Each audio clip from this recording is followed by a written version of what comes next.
Mark Janghese here with your Science Moment. Today I'm going to talk about how to count when you're doing a workout. It's sort of a simple idea, but I think it's really helpful. Last week I did Murph in CrossFit. As you know, I do CrossFit. And in Murph you do a mile with a weight vest at the beginning, another mile at the end, and in between you've got to somehow bang out 100 pull-ups, 200 push-ups, and 300 air squats, again with the 20-pound vest for men, 14-pound for women.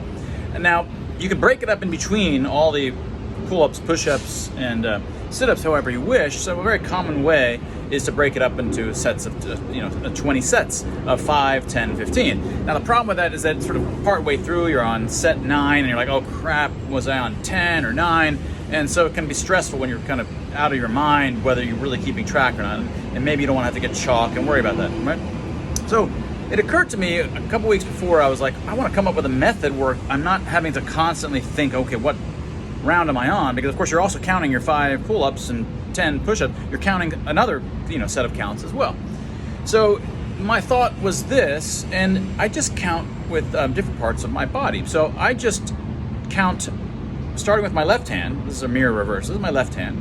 And then I go to my elbow, and then I go to the side, sort of connecting my underarm to my hip, and then I go to my knee and to my foot.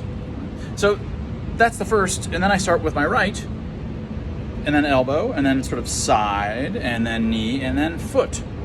So in this way I've gone through 10, 5 on one side, 5 on the other, and symmetrically so, sort of his hand, elbow, in between, knee, foot, and so on.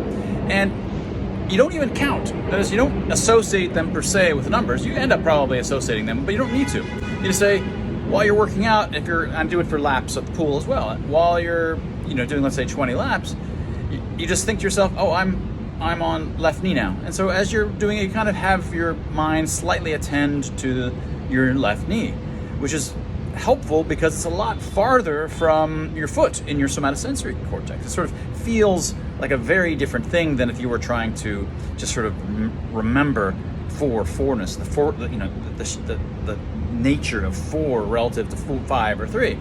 So that's what I found myself doing, and it's a lot easier. And I think a couple of reasons for why it's even easier is that not only are they in different parts of your somatosensory cortex associated with very different parts of your behavioral repertoire, but hand, when you're doing number 1 or number 6 if it's your right hand, hands have a very visual association. They're very kind of pokey, a bunch of wiggly lines. That's the nature of a hand. An elbow is a very sharp single angle.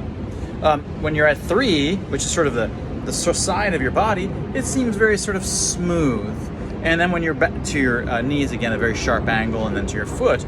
These all have not only behavioral repertoire kinds of associations, they have no somatosensory, very different associations, but they also have visual associations that are very different from one another. So the hope is that these sort of diverse metaphors or associations that come along with these different body parts are a lot easier to remember than strictly just doing 1, 2, 3, 4, and so on. Right? So I found that during Murph, that's all I did. I just went down, hand, elbow, side, knee, toe, and then the other side, and I just had to do that again. I never had to think about what number I was at all. As soon as I was done with 2 rounds of my body, in some sense, I was done.